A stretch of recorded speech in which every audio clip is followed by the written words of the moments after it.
Hi everyone, today we're going to be talking about lesson 3.3, the focus of a parabola. And for the purpose of this lesson, we're going to define a parabola as the set of all points, x, y, ordered pairs, that are equidistant or equal distance from a fixed line called the directrix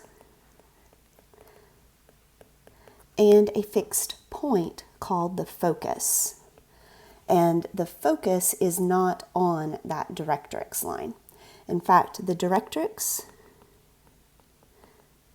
is going to be perpendicular to the axis of symmetry of our parabola, which we talked about in a previous lesson, and the focus is going to be on the axis of symmetry. So it lies on the AOS, or axis of symmetry.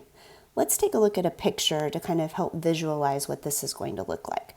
So this is a parabola that has its vertex at the origin at 0, 0, and the focus point is considered to be 0, P.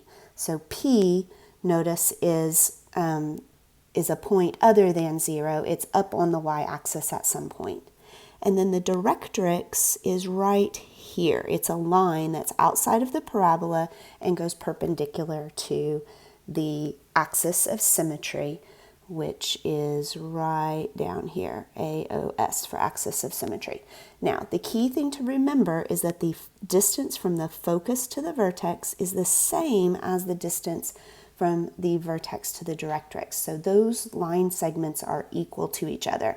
You can consider those two tick marks to be equal signs, or if you have had geometry already, you know that anytime you have the same number of tick marks on two line segments, it means that they are equal. So notice that our P value is greater than 0 because our parabola is opening up. So our focus is up above the x-axis. We can also have a parabola that is upside down, and the same things apply here. It's just that now the directrix is up above the x-axis, the focus is below, but we still have those equal distances between directrix and vertex, vertex and focus. It's just that our P value has become negative. When we have a parabola that's defined in this way, its equation is y is equal to 1 over 4p times x squared. So remembering that p is that y value of our focus, so it's a y value for p, and so we are defining our parabola in terms of that number p. The directrix, since it's in the opposite direction, the other side of the vertex, it's at y equals negative p. We can also define a parabola that opens to the left and to the right.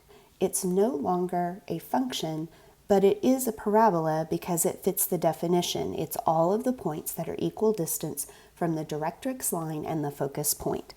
It's just that our focus point P now has an x value instead of a y value, and the y value has become 0. We have a vertex, and we still have our directrix, and we still have those equal distances there.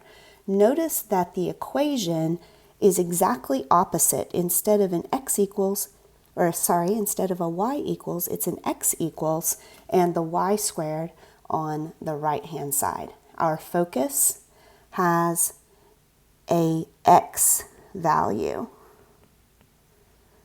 and a 0 versus a y value and a 0. So it's exactly opposite of what we talked about up above. The directrix is still going to be in the opposite direction of the focus, so it's a x equals negative p. Finally, we can have a parabola that opens to the left, same equal distances between focus and vertex, directrix and vertex.